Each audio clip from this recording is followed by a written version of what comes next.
Voninahitra ho anao ry Andriamanitra avy indrindra ho. Dera ho anao, aja ho anao.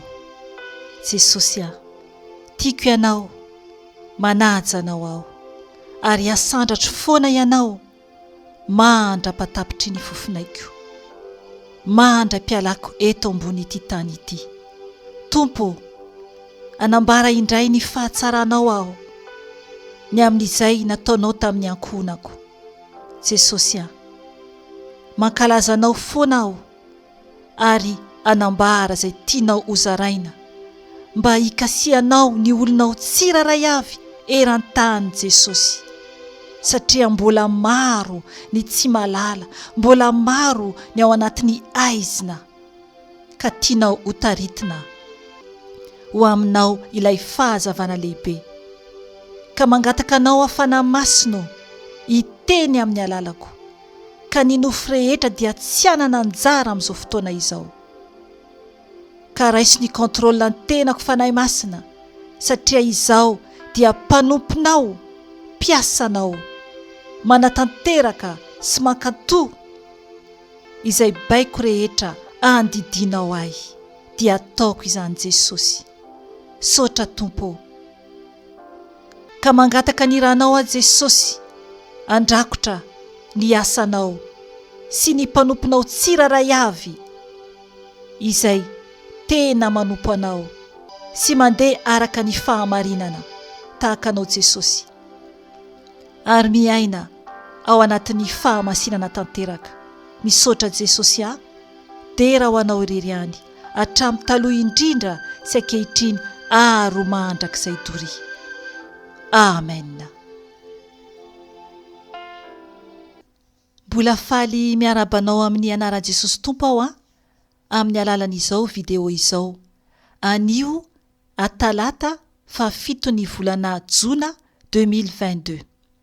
Ry havana, anio ny fijoroana Vavolombelona izay holazaiko dia momba ny amin'ny fanaratsy anankiray izay tena masika be ao anaty rano, dia ny Zazavavindrano izany.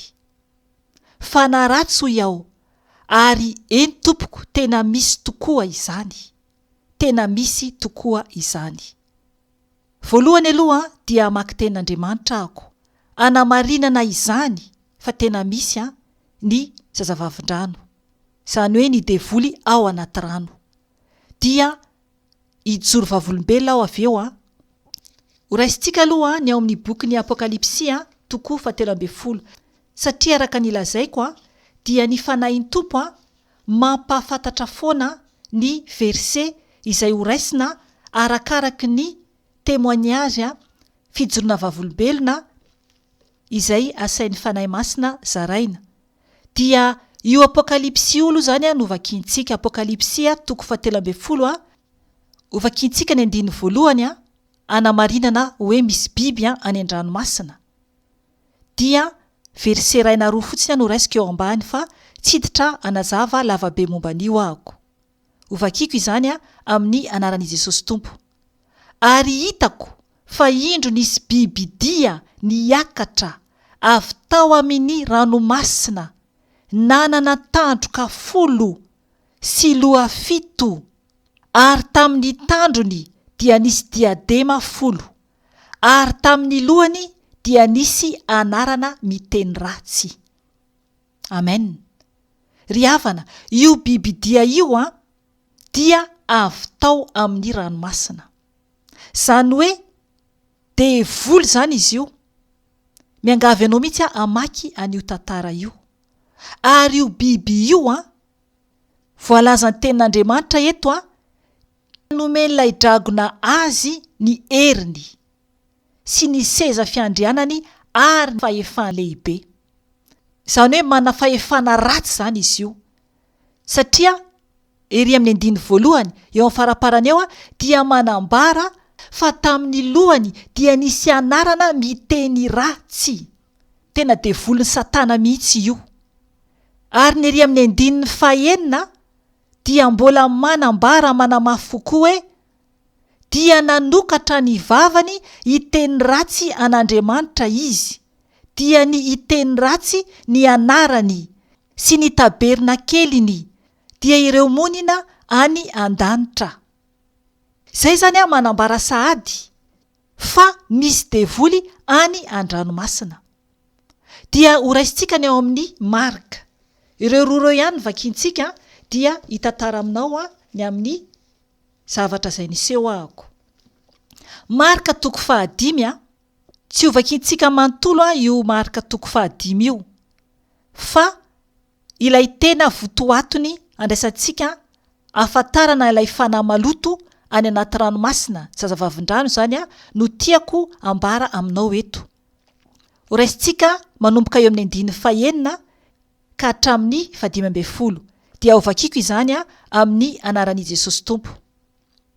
Fa noho nahatsinjo an Jesosy teny lavitra teny izy, dia niazakazaka ka niankohaka teo anatrehany, sady niantso tamin'ny feo mahery hoe, moa mifaninona akory izao sy anao, ry Jesosy zanak'Andriamanitra avo indrindra mangataka aminao amin'ny anaran'Andriamanitra aho, aza mampijaly ahy. Satria hoy Jesosy taminy hoe, miala amin'ity lehilahy ity ry fanahy maloto. Dia nanontany azy Jesosy hoe, iza moa no anaranao? Ary izy, legiona no anarako, satria maro izahay. Ary nifona mafy taminy izy mba tsy horohainy hiala amin'izany faritany izany. Ary nisy andian-kisoa maro izay niroaka ahitra teny akaiky ny tendrombohitra. Ary nifona taminy ireo fanahy maloto ka niteny hoe, alefaso izahay hoeny amin'ny retsi-kisoa iretsy mba hiditra any anatiny. Dia nekeny Jesosy izany, ary ny fanahy maloto rehetra niala tamin'ilay lehilahy. Dia niditra tao anatin'ireo kisoa, ary ilay andia-kisoa izay tokony ho 2000 ny isany, dia nitratrevatreva teny amin'ny antsana nakany amin'ny ranomasina, ka maty sepitra tany anatin'ny ranomasina ireo. Ary ny mpiandry azy ireo dia nandositra ka nilaza ny zava-nitranga tao an-tanàna sy tany an-tsaha. Dia tonga ny olona mba hizaha izany zavatra izany, ary tonga tany am' Jesosy izy ireo, ka nandinika ilay demoniaka izay nisy ny legiona, fa indro izy efa nipetraka sy ny akanjo sady arisaina dia raiky tahotra ny olona. Amen. Ry havana, ito tantara ito dia i Jesosy nandroka ireo devoly tao anatin'ilay lehilahy iray izay demoniaka. Io lehilahy io dia nitoetra teny amin'ny fasana, ary tsy nisy olona nahafatotra azy intsony na dia tamin'ny rojo vy aza, fa voatapany foana zany ilay rojo vy izay namatorana anazy. Dia io lehilahy io zany mandrakariva na andro na alina dia mitoetra teny amin'ny fasana sy teny tendrombohitra teny, ary tena nampijaliany devoly mihitsy izy. Dia eto Jesosy nanambara fa nitaraina taminy ireo devoly vao nahitany Jesosy, satria Jesosy tsy inona zanak'Andriamanitra. Dia ny zavatra niseho nangataka tamin'i Jesosy izy ireo mba tsy ho ampijaliana. Ary ny tenin'Andriamanitra eto dia manambara fa be dehibe izy ireo, satria hoe legiona be dehibe ao anatin'ny olona anankiray io. Ary nangataka izy ireo ho alefa ao anatin'ny kisoa, le kisoa marobe teo zany. Dia nanaiky Jesosy, dia ireo fanahy maloto rehetra le legiona zany tena be dehibe izany. Dia ireo fanahy ireo nalefa ny Jesosy tany anatin'le kisoa. Dia ireo kisoa nitratrevatreva teny amin'ny antsana nakany amin'ny ranomasina, ka maty sepitra tany anaty ranomasina ireo. Ny kisoa no maty sepitra tanaty ranomasina, fa ny devoly any anaty ranomasina. Any anaty ranomasina, satria tenen'le tenin'Andriamanitra eto fa zareo tamin'izy ireo niangavy. Eo amin'ny 10 dia niteny mihitsy izy ireo tamin'i Jesosy hoe, ary nifona mafy taminy izy mba tsy horohaina hiala amin'izany faritany izany. amen. Afaka tamin'ilay olona ireo devoly marobe, satria eo amin'ny 5:15 dia efa nipetraka sy ny akanjo sady ary saina tsara zany ilay olona feno devoly teo. Ry havana, izay no tenin'Andriamanitra nasain'ny fanahy masina no raisiko alohany hitantarako ny zavatra izay niseho mba hiambenanao, mba hialanao amin'ny ratsy ary tena hitandremanao, satria Satana dia manafika, ireo devoliny dia manafika. Teo any teny hoe misy zazavavindrano any anaty rano. Maro ny olona no miteny hoe misy zazavavindrano any amintsika. Marina izany ry havana, tena marina izany ry havana. Ka ijoro vavolombelona ahako. Raha natory aho indray andro dia nampanofisin'ny Tompo aho. Hitako tao amin'ny Efitrano Fandrianay mivady nitsangana teo atongom-pandriana lavidavitra zazavavindrano anankiray, ary tena avo be izy io. Ho tonga any amin'ny 2 metatra any angamba ny avony, ary tena tonga dia fantatra hoe tsy olombelona fa devoly. Dia ny tapany ambany trondro. Hitanareo reny manomboka eo amin'ny tapany hatramin'ny rambony iny, le misy kirany reny. Ohatr'izay zany ny eo amin'ny tapany ambany. Dia ny tapany ambony ohatran'ireny paozina vehivavy ireny. Dia ny zavatra naseho an'ny Tompo ay dia mitana ranomanitra izy io. Ilay ranomanitra tazominy zany anankiray, dia ohatrany hoe tazominy aloha zany, aseho any anahy tsara zany le izy ny fahitako anazy. Ary io ranomanitra io dia fantatro fa anankiray amin'ireo ranomanitra ny zanako vavy. Ary ny tena zava-doza dia ny endrikany, ny tarehany dia nangalariny ny endriky ny zanako vavy. Dia tena fantatro mihitsy ny tiany Tompo ampahafantarina ay. Dia tena fantatro mihitsy no nahatonga an'io zazavavindrano io tonga niseho tamiko tao anatin'ny Nofy. Zany hoe ohatrany tena hoe fireharehany hoe jerevo fa ny ranomanitra ny zanakanao ane ka ay. Izay no natonga azy nampiseho hoe ohatra ny tarehany ilay zanako ny tarehiny. Nefa noho ny avy eo fantako tsara, satria naseho an'ny fanahy masina fa tsy ny zanako mihitsy, fa io zazavavindrano avo be, efa ho 2 metatra io ny avony. Ary ny tapany ambany dia tapaka trondro. Ry havana, ny devoly dia mpamitaka ary mpangalatra. Izay no natonga azy niseho, nampafantatra fa misy zavatra ny mbola tazominy ilay zanako, satria izay no natonga azy nangalatra n'ilay endrika, nampiseho an'ilay ranomanitra fa azy ilay ranomanitra ao amin'ny efitra fandriany zanako vavy.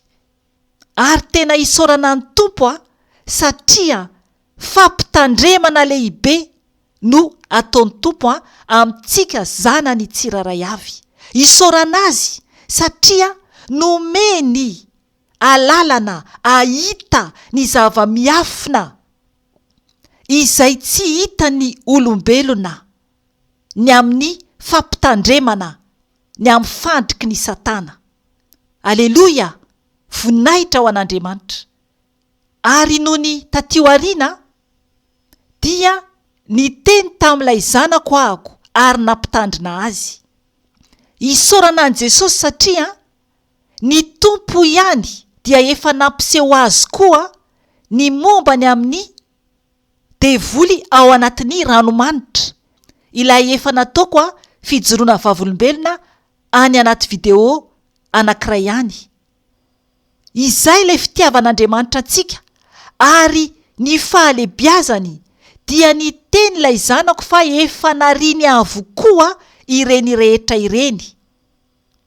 Satria araka ny teneniko teo hoe ny Tompo mihitsy no nampiseho azy ilay devoly ao anaty ranomanitra, ary ankehitriny tsy misy ranomanitra intsony io zanak'io. Misaotra ny Tompo ny amin'ny fitiavany. Ry havana, izay no fandrika ataon'ny Satana. Raha mbola misy zavatra ny ao atokantranonao, ary raha mbola misy zavatra ny anaovanao, dia faly izy. Ary tena hoe miseho mihitsy izy hoe anahane ny zavatra ampiasainy. Zava-doza ry havana, zava-doza. Fa ny Tompo tia antsika ary manafaka antsika raha manaiky isika ahafahany. Amen. Jerevy ny zavatra miseho any Madagasikara. Firifiry ny olona mbola manompo sampy. Izany no mahatonga ny devoly ao anaty rano, na ranomamy io, na ranomasina io, dia masika. Satria ny olona ary mankatoa ary manompo sampy, manompo any Satana. Ka izany no mahatonga ny amin'ny zava-doza miseho any an-tanindrazantsika. Satria jamba ny maso ary tsy mety miaino ny fahamarinana, fa lasa manao foana. Dia tsy afaka miaro intsony Jesosy rehefa tsy mino izay ampafantarin' Jesosy. Miambena, mijoro tsara ianao, arovy ny fanahinao, arovy ny fanahin'ny ankonanao. Fa tiantsika ne Jesosy, tiantsika ny Tompo, ary tsy tiany ho isy overy na dia iray akory ary. Raha andeha hitsangatsangana eny amoron-drano na amoron-dranomasina, dia mandroa devoly aloha, dia mangatany raha Jesosy handrakotra anao sy ny ankonanao. Fa azafaly fotsiny hoe andeha izay dia andeha lalao rano. Ry havana, mazava tsara ny tenin'Andriamanitra teo fa legiona, legion no lasany anaty ranomasina avy tao amin'ilay kisoa. Ny fanahy tsy mba maty, ny fanahy tsy mba maty, devoly avokoa ireny, maro any an-dranomasina. Ary ny ao amin'ny Apokalipsy manambara tsara ny tenin'Andriamanitra fa niakatra avy tao amin'ny ranomasina, niakatra avy tao amin'ny ranomasina. Ho avy izany fotoana izany, ivoaka mihitsy izy rehefa lasa avokoa izay mijoro tsara sy tena masina miala eto amin'ity tany ity. Rehefa lasa ny fanahy masina, dia ivoaka amin'izay le biby ao an-dranomasina. Efa naseho any Tompo tamin'ny zanako vavy ilay biby ao an-dranomasina koa, ny amin'ny faran'izao tontolo izao. Ry havana, mila mitandrina isika, mila mitandrina isika fa tiantsika ny Tompo. Aza atao vazivazy ny fanahinao, tianao Jesosy tahaka ny fitiavany ahy. Raha tena mangetahety ianao ka hiala amin'ny ratsy rehetra, hiala amin'ny fanompo-tsampy, hiala amin'ny fombafomba ampiangonana, hiala amin'ny fanarahan'olona, dia tena ho avy Jesosy hitantana anao, hanafaka anao, raha izy no ataonao lohany eo amin'ny fiainanao. Ny voninahitra dia ho an'i Jesosy Kristy, ilay velona sy mahery avy any Nazareta, ilay Andriamanitra hatramin'ny taloha indrindra sy ankehitriny ary mandrakizay. Ary fiadanana ho an'ny olona izay ankasitrahany irery ihany. Amen.